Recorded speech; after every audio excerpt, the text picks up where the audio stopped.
Welcome everyone to the houseofodom.com podcast. I'm your host, Brian Glass. House of Odom is an Afrocentric online blog magazine promoting all aspects of Black culture. Check out our featured blog articles, events, and chat groups at www.houseofodom.com, and that's OTEM. Today's topic is how important are HBCUs to the Black experience. And for those who don't know, HBCU stands for Historically Black Colleges and Universities. So today we have two guests. We have Tasha from Maryland, and we have Paul Glass coming from Texas. So I'd like to thank you guys for chiming in, and it's going to be a real relaxed conversation, and hopefully I can get some information from you guys, or all the listeners can find out a little bit more about the HBCU, something they can't find on the internet. So for those who didn't know, we're going to define what an HBCU is. And I had to research this because I didn't know. I admit I didn't know a lot of things until last week. But the Higher Education Act of 1965 defines the HBCU as any historically Black college or university that was established prior to 1964, whose principal mission was and is the education of Black Americans. And there's some extra stuff to it, but that is the primary reason. Some of these things I just found out. HBCUs come in 2-year, 4-year colleges and universities, both public and private. That I didn't know as well. There's over 100 HBCUs, I think anywhere between 100 and 107. But it's a really good learning experience for me for the last few days. So we're going to start off with some questions from our distinguished guests. So Paul, you there? I'm here. Outstanding. So one of the questions that I have is, what inspired you to go to an HBCU? Well, when I went to a predominantly white high school, and so 4 years, just being in a setting or environment where you didn't see too many people that looked like you, that was the real inspiration for me, wanting to go to a HBCU. Those who were African American were all going to a HBCU, and I thought that I could really gain something valuable from going. So that was my inspiration. I just wanted to be around people that looked like me. Okay, well, I definitely could understand that. So the high school that you went to, what would you say, give me an estimate of the minority population or student body? I would say 97% white, 3% African American. Wow. I'm going to assume that's a private school? Yes. Okay. So from that 3%, would you say that quite a few of those students went to an HBCU? I would say the majority went to an HBCU. Okay. Interesting. So, which HBCU did you attend? I went to Virginia Union University in Richmond, Virginia. Panthers. Okay. The Virginia Union Panthers. Who's famous coming from Virginia Union? Was that Charles Oakley? Charles Oakley. Okay. Big up to Charles Oakley. New York Knicks Hall of Famer, in my opinion. So when you, I know you biased against the Knicks, but very biased. Yeah. So with speaking of famous people, when we talk about HBCUs, I found this also. So here's some famous HBCU. You let me know if you knew that they were from an HBCU. Sean P. Diddy Combs. Yeah, you went to Howard. Okay, so you were that. Toni Morrison. Oh, okay. Taraji P. Henson. Actress. Keisha Knight Pulliam, also the actress. Okay, yeah. My main man, Samuel L. Jackson, a.k.a. Mace Windu. Alice Walker. And what was that book she's famous for? Was that, no, I was going to say Raising the Sun. No, that was Raising the Sun. I forgot who that was. But Alice Walker. Tasha, you know the famous book she's wrote?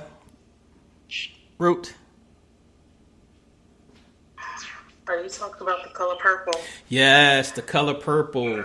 Oh, okay, The Color Purple. Did you ever see that movie? Many times. You know, there's actually some people that can actually recite lines from that movie word for word. But I'm not one of them. You're not one of them. Okay. Oprah Winfrey. I didn't know she went to a HBCU. Spike Lee. Erykah Badu. And Kamala Harris. Everybody knows that, obviously, because she's front and center now. Yolanda Adams. Lionel Richie. Tom Joyner. Killer Mike. David Banner. If you don't know Killer Mike and David Banner, they're hip hop artists from the South, very intelligent rappers, very intelligent brothers. Tony Braxton, Debbie Allen, Chadwick Boseman, and a whole bunch of other people. So kudos to those people who can represent those HBCUs very well. But I want to get into the education part a little bit more. Did you find the curriculum that you wanted, or did you have to go elsewhere to search for a specific thing? For me, it was easy. I was a political science major, so the curriculum was there. In fact, it was one of the better, well-known areas of study at Virginia Union. So that was pretty good. That was pretty cool. Oh, okay. So in our Facebook group, we have a Facebook group. It's called House of OTIM Podcast. I posed a question there, and we got some varying comments. One of them was that somebody was worried about the accreditation of some of the classes or something along those lines. But since we're talking about it, I'm going to go over some of the comments that were made reference to HBCUs, and I think we dwelled on the education piece. And I'm also going to say, just as a disclaimer, I will let you know if that person claims to be from or attending a HBCU. Okay, so we have Miss Clayton. She said, "From what I experienced in just visiting an HBCU, the social life was over the top. As far as education, I can just say that my sister ended up transferring to a non-HBCU because her major, which she was halfway finished with, lost its accreditation." Okay. Now, she admits that she didn't attend, but she's going by what her sister said. Then we have Lorraine. Being from Boston and growing up in the 1960s, I did not have a clue about HBCUs. I didn't have grandparents that lived in the South, and I knew nothing about Southern culture. As a child, I just knew the South was someplace black people were not wanted. And I think that was one of the, I don't know if you call it a stereotype, but that was one of the impressions that a lot of people from northern states had. I know I had that impression of when I thought about the South, too.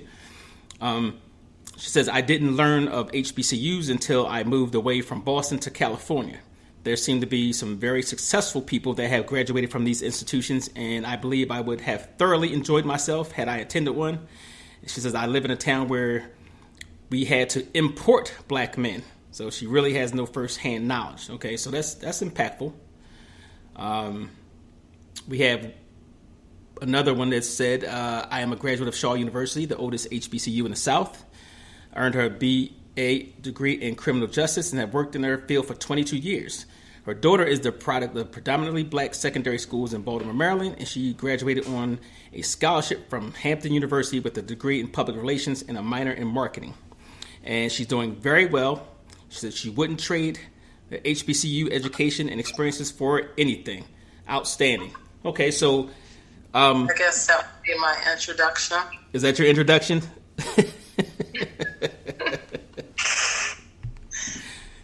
I guess that would be my introduction. Hello. All right, so I guess you're the one who made that comment. I am. So for obviously you had great experiences education-wise, and your daughter went to HBCU as you put in your statement. I know it's a kind of a not a good question to ask, but would you gauge that as a totally positive experience? Totally positive? Based on education? I would say so. I mean, going to an HBCU has its positives and negatives in every aspect.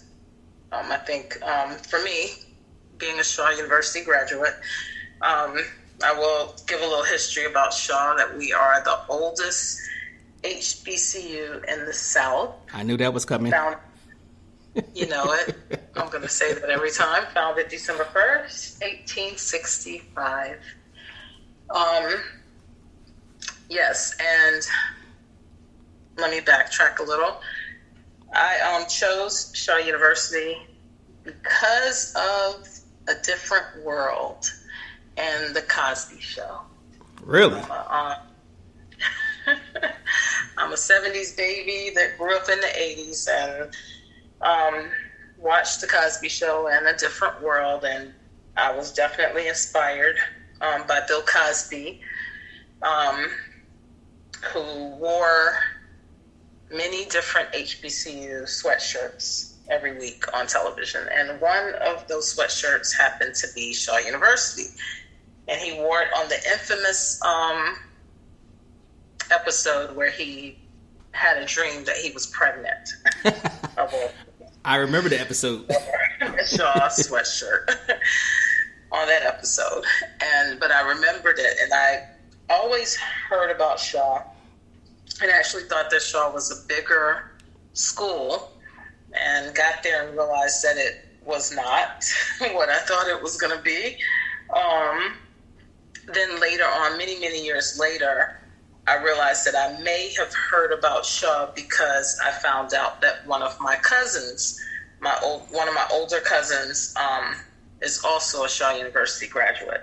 So I'm thinking that I may have been exposed as a younger child and didn't realize where I knew the name from, but Shaw was very, very familiar to me. I applied to Shaw. Shaw was the first of maybe about 3 colleges, I think, that I applied to that accepted me, and I, without any hesitation, went to Shaw. I chose Shaw. There was no preference for Shaw over any other school per se. They didn't give me any money. None of that.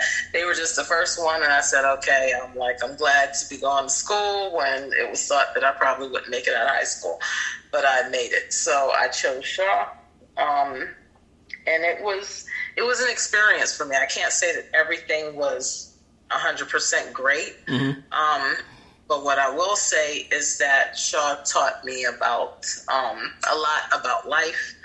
I gained some lifelong friends. I, of course, got my degree in criminal justice. I grew up on that campus. While I was there, I had my oldest daughter.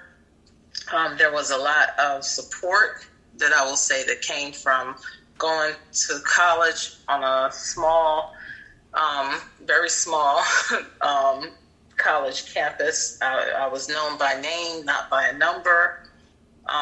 It was like family. When you say support, was that support from classmates, staff, faculty, family?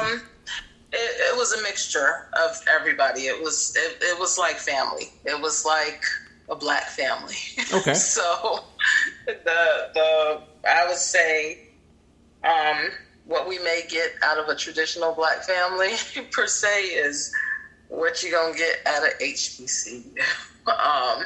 You're gonna have your supporters. You're gonna have the ones that may not support so much, but you know how to find your tribe. And what I liked about it was different. Black people, we had other people besides black people, but my main focus at that time was HBCU and the black folk. Mm-hmm. And it was majority black, but it was black folk from all different places, everywhere throughout the country, everywhere, throughout outside of the country. We had people from Africa. We had from different parts of Africa. We had people from the Bahamas. There were people from California, New York, New Jersey, the South, Midwest, Chicago, Texas. It was all, they were from all over, and you got to see just the different ways of black folk. Okay. The cultures and things of that nature, and how it was different and how we related to each other. And I grew up down south. I went to a school that was almost 50-50 in terms of black and white, or mixed per se, not too much other mixtures within our school system. And so I was used to the South, and I didn't have any fears about going to school. It was actually north of where I'm from, because I grew up in South Carolina, but Shaw is located in Raleigh, North Carolina. And did I say I grew up in North Carolina or South Carolina? I grew up in South Carolina. You said South Carolina. But Shaw's in Raleigh, North Carolina. So I didn't fear being in the South, of course, because I grew up down south. But I, for the most part, like I said, it was a great experience overall. There are some things that I could discuss, some of the negatives, like the long lines, back then, just getting into the internet in the 90s, the mid 90s. So, things weren't online and, more easily accessible. So we stood in lines for a long time. Did you go to any other colleges, universities as to compare? No. Okay. I went to Shaw University. So let me ask Paul a question real quick. Paul, did you apply to any other colleges or universities, specifically HBCUs? Yes. I actually applied to Morgan, and I applied to Hampton. But Virginia Union was the first one to accept me, so I was just happy. Like Tasha said, I was just happy that I got accepted, So I immediately just turned my focus on being a Virginia Union Panther. I was excited about that. So both of you really didn't have a preference to which HBCU you attended. You just took the first one that gave you the acceptance. Yes. I took the first one. Okay. Yeah, makes sense. I didn't have any specific one, that I wanted to go to. Like I said, Shaw was familiar to me, but I applied to Benedict, and I think it was South Carolina State. I also applied to a school in New York too. I forgot the name of it. Was that an HBCU? I don't think it was a HBCU. I forgot which one it was. But I applied to Benedict, and I think it was either Voorhees or South Carolina State, one or the other. But for me, HBCU was definitely, without a doubt, I knew I would be going to HBCU. Ah, okay. So yeah, I have another comment. This is from James Burrows, very successful guy. He's from Pennsylvania, also a longtime friend and classmate. So he says, Brian, you know what our educational system was in AC. The more difficult the classes got, the less diverse the students were. And I can attest to that. With that being said, once I got to Howard, I saw us everywhere, and we were from everywhere, just like Tasha said. I befriended people from all over the world. I became friends with Dick Gregory's son and daughter, and he'd regularly stop in and talk to us. Booker T. Washington's great-great-great-grandson was my RA for 2 years. I don't know what an RA. What is an RA? Anybody? Is that residential advisor? Residential advisor. Okay. Okay. I attended a lecture and afterwards got to meet and talk to Ben Carson when he was still attending at Johns Hopkins. I used to have lunch and talk with Donald Byrd and Al Freeman Jr. I was friends with 3 princes from Africa, brothers from Singapore, Chile, Sweden, Greece, Mexico, the Caribbean, Canada, etc., not to mention from all over the country. That's pretty good. Now, he didn't mention which university he went to, but I can tell you he went to Howard University in Washington, D.C., and we know we had a lot of prestigious people come from that university. So that's some good things. I really haven't heard anything bad. Let's read one more comment. This is from Aaron from New Jersey. It says, I graduated from HBCU and I wouldn't trade it for the world. I had a math class in high school and I was one of the 2 black students in the class. Every time I raised my hand to ask a question and I felt like the teacher was annoyed with me and I was embarrassed. I remember going to class early one day so that I could ask my question privately. She told me if I didn't understand, maybe I don't belong in the class. Really? I never felt that way in college. My professors pushed us hard and always told us that when we got out in the world, we would have to be better than our colleagues. So they pushed us. Our professors cared about us and wanted to see us succeed. I remember not having the money for textbooks and my professor gave me her copy. My major was nursing and it was the best program in the area. There was a waiting list of about 700 people and 50% of my nursing class was white. When it was time to graduate, I talked to my advisor and asked if she thought I should take a review course before sitting for my boards. She said, Aaron, don't waste your money. If you can get past us, you will pass your boards guaranteed. And I did on the first try.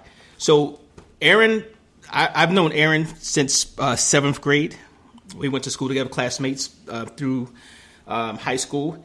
And she is a very intelligent lady, one of the most intelligent, down-to-earth women I knew growing up.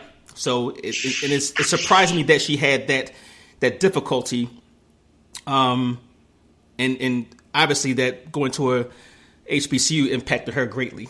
Okay, so that's good to know, and I'm pretty sure anybody who's listening to this, whether it be from outside of the country, because we're going to have a lot of people from Africa connected to this podcast.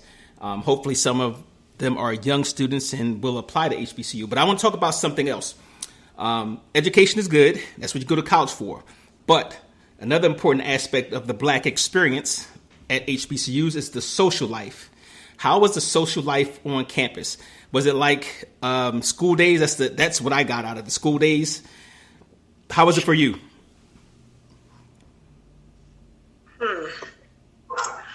It was ours it was nice. I mean, it was they had set things for us to do. We had what we call the Bears Den. We would have movie nights. I think it was like on Fridays, if I'm not mistaken. There was we had parties for certain things. There was definitely homecoming, which everybody who's familiar with HBCUs know that homecoming is pretty much family reunion. For real. Okay. We had, different parties for things when the new students came on campus. Greek life was definitely active on our campus. I'm actually a part of Zeta Phi Beta Sorority Incorporated. And I went through my intake process in the fall of 1995, number 3. Line name mental. Intake name mental. And does it fit? It was definitely a thriving Greek life and activities for us. Probably not as many activities as it was on some of the larger school campuses in North Carolina, like North Carolina A&T or Central, both of which came after Shaw University because we're the mother of both of those schools. We like to teach them about that. But yes, we had a decent social life on and off campus. I would say. Was sports big at your college? There were some sports that were bigger than others for us. Basketball, baseball at that time, some volleyball. I can't remember. I think it was definitely after I left that we got our football team back, because it had been some years that Shaw did not have a football team. But we have since gotten our football team back. So basketball was definitely big for us. We also had a band that came back into play. Well, we had a band before that, but it was even bigger, when football came into play. So, yeah, we had an okay sports, presence. Also, some championships, of course. But keep in mind, we were one of the smaller HBCUs, but yes, we were there. We're on the map. We have some championships, and we're part of the CIAA. Do you know any famous people from Shaw? There are a few. We have Willie Gary. He's a very well-known attorney from out of Florida. Shirley Caesar, gospel singer. It's also been said that Gladys Knight is a graduate. I haven't confirmed that, so don't quote me on that one, but I believe that Gladys Knight is also an alumni. Okay. Sure. Now, Paul, you went to at least two colleges, universities. How was the social life on both of those, and how do they compare? All right. Well, Virginia Union, it was something always going on. Everything, something was always going on every day of the week. Whether it be like step show, talent show, sporting event, party. It was just, I want to say Virginia Union was just, how can I describe it? It was just live. It was just live. It was alive. Everything was going on. It's like you had to be in that place where, if you was in the square or the courtyard, you just had to be there, So, and you had different groups. You had the sports guys, athletes. Then you had the creative, and then you had the intellectuals. Then you had guys like me. We just was doing our own thing. We just was there. We were doing our own thing, and we formed a community. So it was. Now is Virginia Union in the like an urban area, or is it on suburban, rural? Oh no, it's in Richmond. It's in the urban area. Oh, right smack in Richmond. Right smack in Richmond. So I can imagine that. You 2 blocks away. I want to say 2 or 3 blocks. You in the hood. Oh, really? Oh yeah. Tasha, Shaw, what did she was in Raleigh? Was it in an urban setting or country? No, it was urban. Like it was right on the outskirts of downtown, where it is. Okay. Right outside of downtown. When I went to Shaw, the face of Shaw was very much different or the Raleigh area on that side of town was different than how it is today.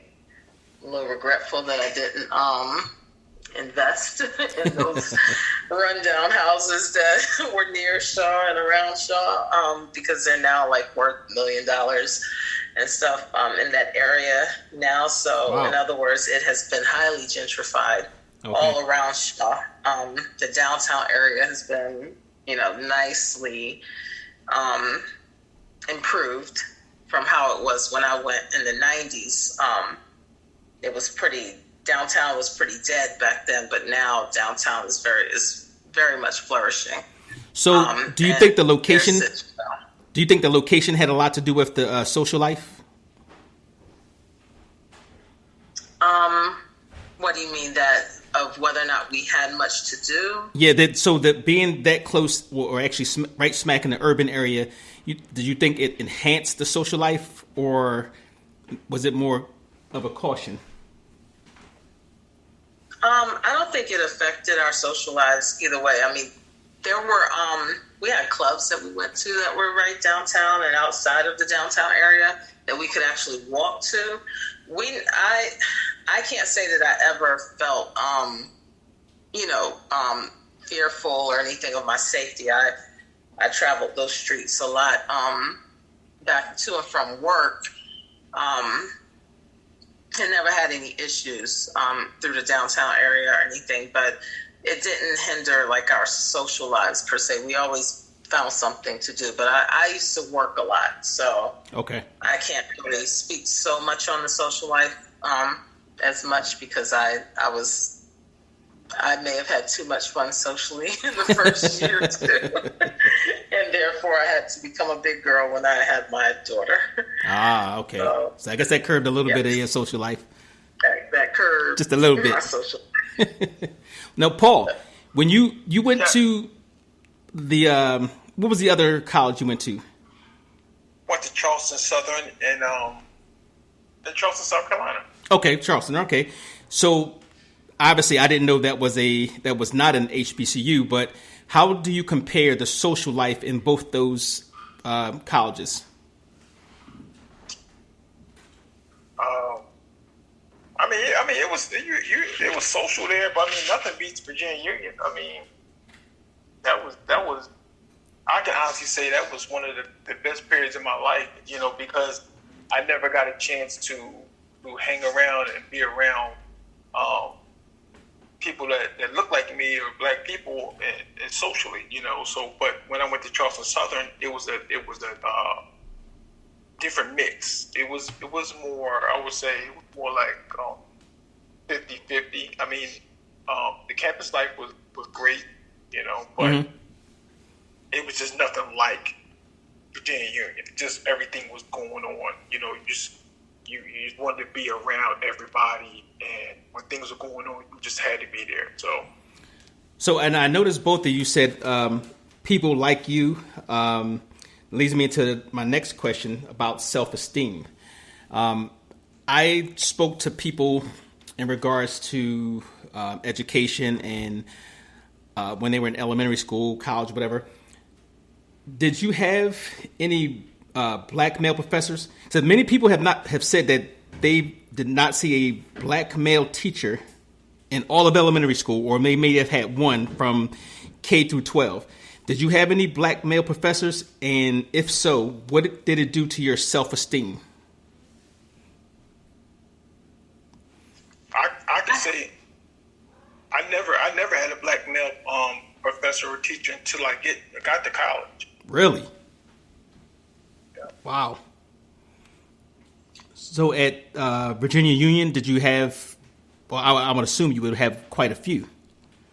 Quite a few. Quite a few. So how did it affect you? Well, I mean, it let me know they were out there, Okay.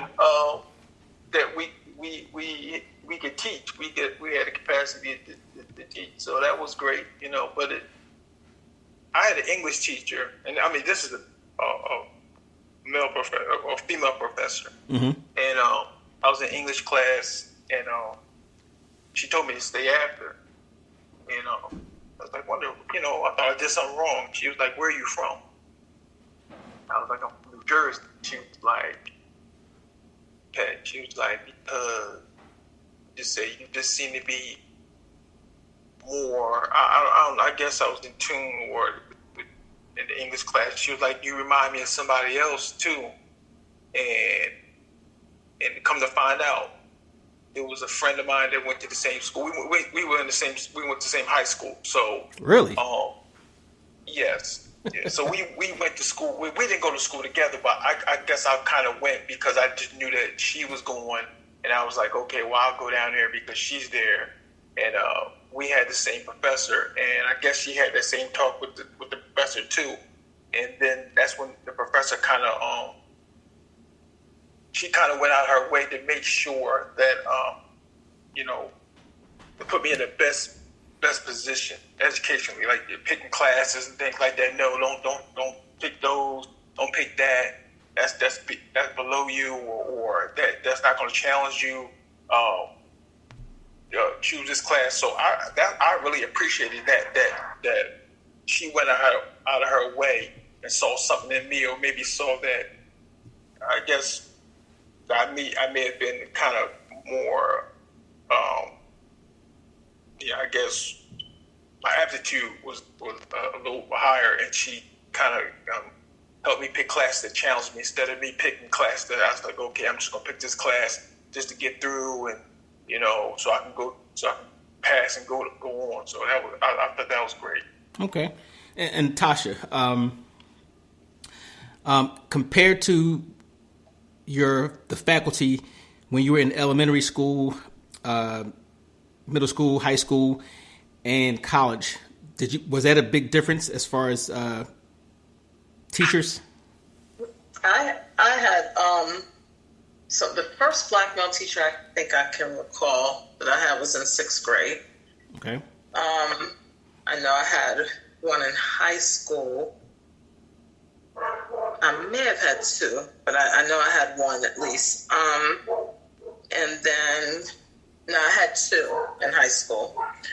And in college, I definitely had a couple of black male professors, or maybe a few.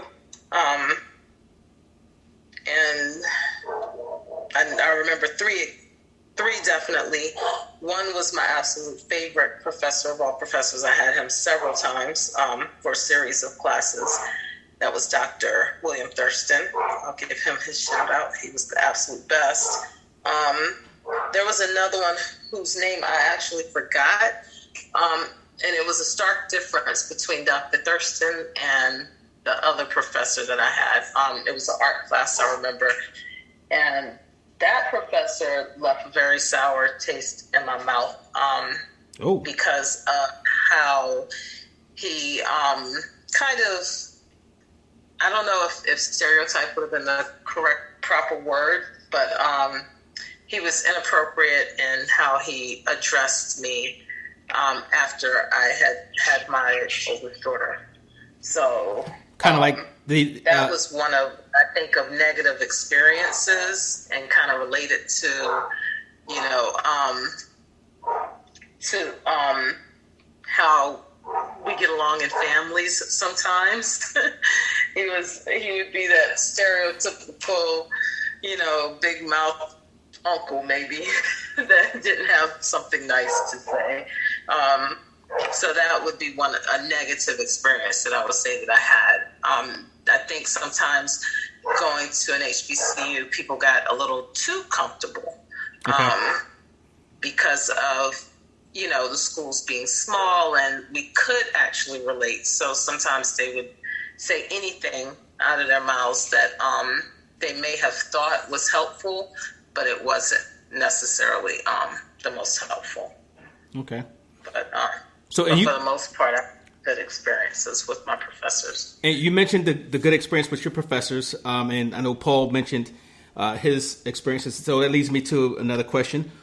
What other positive influences did you receive going to university, whether it be faculty, food, that's my favorite subject, the campus life, sorority, fraternity life? What is your another positive influence you had at those colleges? That's you're gonna make me think. It's so much. I told you I'm not prepared. Gosh, I think the beyond my education that I received and understanding how to deal with this world, how to navigate this world as a black woman outside of what I learned through my family. I think one of the best things that I got from my HBCU experience was the connection to the people. Okay. That has been one of, from friendships to just networking to, it could be people that I didn't even go to school with at the time. Like they may have come before me or after me. And because of the way that, going to Shaw University, being a Shaw University, alum is like automatically it's like your family, and people tend to look out in certain ways. So I think it's a certain connection. I in my heart feel that, if, I was, say, traveling to New York and I needed to make a connection or something with someone there, I could probably reach out to another fellow Shaw person and they could put me in contact with, someone from Shaw to do, whatever. That type of networking that we maintain, I think, is one of the best things that that I did get from my school. So like it's like an extended family. Yes, definitely. Okay. Now, so when you talk about Shaw, let me give a shout out to Mike Thompson. He's a Shaw alum as well. Great guy. Just want to throw his name out there. You know Mike Thompson? I know him.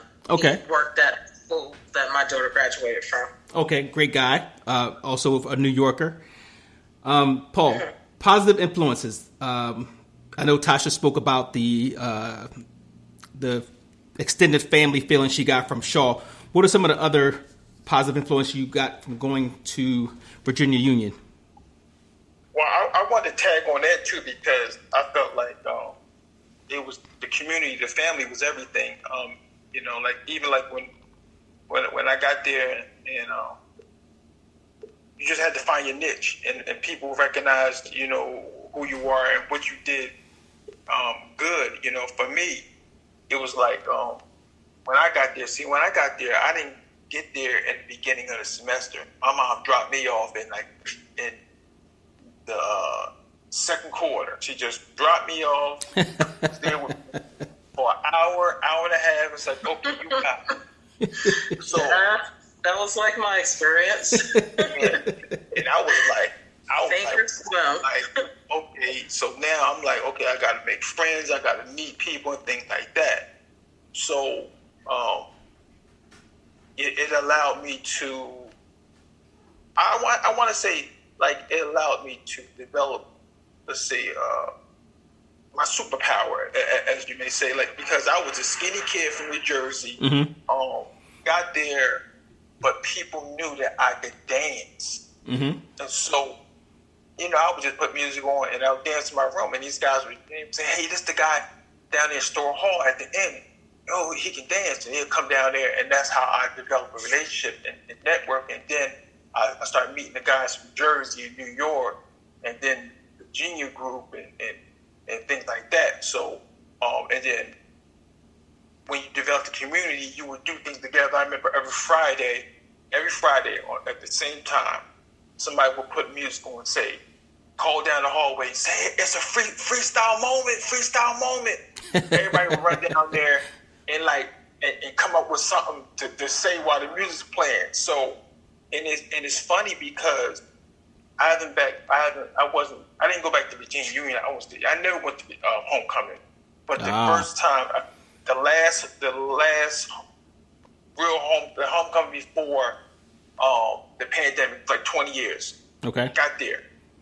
Let's walk them through, and it was like it was crazy because they were like, they used to call me P Glass. It's P Glass from down the hall. Remember the freestyle moments? And that was just, we laughed because that was part of our routine. That was what made our college, got us through college life. It was just like, okay, we couldn't wait till Friday. Just a little thing, we couldn't wait till Friday for the freestyle moment. Just something that to do and have fun. But it created community where you relied on everybody relied on each other. Our roommate Jamal Sharp, rest in peace. I remember there was times we didn't have money. Jamal will always say, I got you. If he had to go date the girl at the chicken place or Captain D, or he had to go and talk to somebody in the cafeteria after hours to get the big industrial syrup so we can make juice. I mean, we all work together. We all helped each other. So that was probably the best positive experience because everybody lent their hand on whatever they knew how to do to make sure everybody else was good. That part I will definitely agree with because, like I said, I worked a lot, and so there were times of taking oodles and noodles to a friend who called and literally did not have anything to eat, and I worked at a donut shop, and there was a lot of helping out, I will say, that we did to make sure that everybody was good. Over the years, everybody had their place, and different people worked different jobs, and we all made sure we were all fed, something like that. So I would assume that, going by what both of you said, that fine-tuned your survival skills. Yes, definitely. We definitely fine-tuned the survival skills. I won't go there. I felt like if I honestly said, if I can make it here, I can make it anywhere. And so that being able to survive in different situations and BU allowed me to be able to. It actually allowed me to actually survive, not survive, but I was went into the military later on. And I felt like this was easy compared to that, So if I can survive Virginia Union, and then the Navy was nothing. Okay, so you got a lot. Seems like you got a lot of it. Now, one of the things that you guys both mentioned, and I know what the stereotype is, that when people go to a HBCU, it's just nothing but black people. I think somebody mentioned that before. You spoke on diversity, and I know James Burrows mentioned the great diversity at Howard. Did you find much diversity at Virginia Union? No. As far as we had students from the Caribbean, French, things like that. But as far as other races, no, it wasn't. I didn't really see a lot of diversity that way. So you had different flavors of black. Yes. Okay. And Tasha, how about what was it like at Shaw? You're talking about diversity? Yes. Yeah, it was definitely different flavors of black. It was, mainly black for us at that time, but there were other people. Like there were some white people, there was Puerto Rican, but for the most part, when I went, it was predominantly, black. Now, when I've gone back for homecoming, I've seen a little bit more white people than before, but it's still, I wouldn't say that it's like an overwhelming amount, but definitely more than when we went to school. I've seen some, even playing sports. That's when I first noticed them. There was a couple of guys on the football team. So, but it was definitely, when we talk about black people, we come in so many different flavors. So, especially culturally, just, where we're from, you can be from South Carolina and be from North Carolina and be completely different. And that was something that I learned going to Shaw's, that even though you're from the South, it doesn't mean that everybody from the South is just alike. There's differences. Even within the state, there's differences in how people are. So, yeah, it was interesting seeing. I learned a lot. Like, I had a lot of friends that were from D.C. area, So I learned a lot, like even with music, being introduced to some music that I had not, known anything about. Like I didn't know anything about go-go music until I went to Shaw. So that was, that was something that, to this day I still love go-go music, house music, all of that.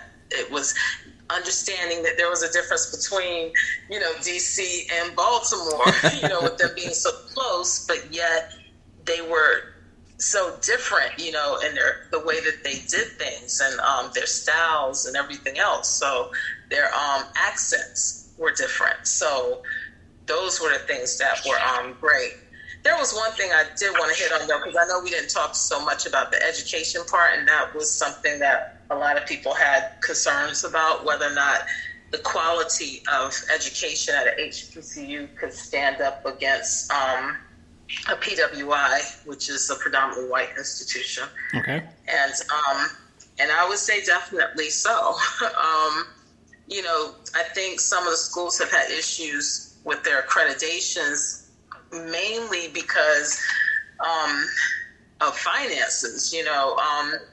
Sometimes there's difficulties, in the schools, especially the private schools, maintaining, themselves. Like we're trying to keep our heads above the water financially. That's why it's important, for alumni to give back to good point. Their HBCU. So that the doors can stay open and the accreditations can, stay in place as they should. But what I will say with Shaw, I went to school with people that are now doctors, they hold PhDs. They may not have gotten their PhD from Shaw, but they got their start at Shaw. Okay. I have friends that are attorneys. I have friends that are pharmacists. Two are actually sisters. They're twins. I went to middle school through high school and college with them. And they're both pharmacists. I have friends that are scientists. Definitely criminal justice field. I mean, it's so many teachers and administrators. There's like numerous, teachers that have come out of HBCUs that are now educating our children, and they come from that HBCU perspective. There's, to me, there's nothing that can compare to the HBCU experience. There's nothing that can compare. I guess I'm a little partial to You're biased. It, but there's nothing that can compare. And when I know with my own children, they have gone to school. I call it mini HBCU because most of their schooling has been predominantly with people that look like themselves, like many people in this country choose to do. Okay. And with that, whenever I hear, that an administrator or their teachers or somebody, is also either Greek or they're, from Morgan or, one of the local HBCUs here, it makes me feel good. It makes me feel secure. It makes me feel that, their way of thinking is similar to mine and my kids are going to be in good hands. Okay. So that actually leads into my final question. And I think you both answered that thoroughly. Would you recommend others to go to an historically black college or university? Definitely. And I wouldn't recommend everybody because it's not for everybody. It's not for everybody. Everybody's not gonna. They're not gonna be able to make it. But I would not, pass it up, as an option. But okay. Yes, I would recommend it for, for people to go to HBCUs. I feel like everyone should at least give the experience a try. I'm trying to get my son to go. I mean, they went down to homecoming with me, and just try to show them, the different dorms and things like that. Just to give them a different view. Because I mean, my sons, for the most part, being in the military, it was kind of sheltered. Sheltered. So, Okay. Yeah, I had the same issue. yeah. So when I went back to homecoming, I was like, this is where your dad, this is where he went to school, things like that. And so, to be honest with you, when I was growing up, I didn't really have any knowledge of HBCUs. Mm-hmm. I thought that if you weren't on TV, then you weren't a real school. Like if you weren't like a Miami, right, or USC, and that's your sports influence, right? So, and then because initially when I applied for 5 schools, I applied for Penn State, mm-hmm. LSU, Indiana, and I forgot, and North Carolina State. Okay. Because in my mind, those were real schools. Okay. But when I got to Virginia Union, I was like, man, this is probably the realest school you can be at, So it shaped who I am now, and I'm just trying to give my sons a piece of that, just at least, like Tasha said, it may not be for everyone, but at least give the experience a try. So, and I want to thank you both for coming on the podcast and sharing your experiences with our listeners. And I actually learned something new as well. I am a college graduate as well, but I didn't have the opportunity. Well, I won't say I didn't have the opportunity. I didn't choose to go to an HBCU. I just took opportunity that was presented to me. But I want to thank you guys for coming out and taking time from your busy day. I know it's kind of late, but thank you for coming. But that's our time. Thank you guys for listening. As always, please share with family and friends, neighbors and associates. And again, thank our guests for spending time with us. Check out our other podcasts at www.houseofodom.com. You can look up podcasts. The music, if you guys hear the music, is courtesy of royaltyfreemusic.com, Pixabay, and yours truly. Yes, my own track. If you'd like to comment on this podcast, check us out on the chat groups at www.houseofodom.com. That's OTEM. You can find us on Facebook, House of Odom, Facebook group, House of Odom Podcast, Twitter, Instagram, Tumblr. If you have any comments, send us an email at house.otom@gmail.com. And you can call toll-free number 1-844-856-5929. And that'll wrap us up.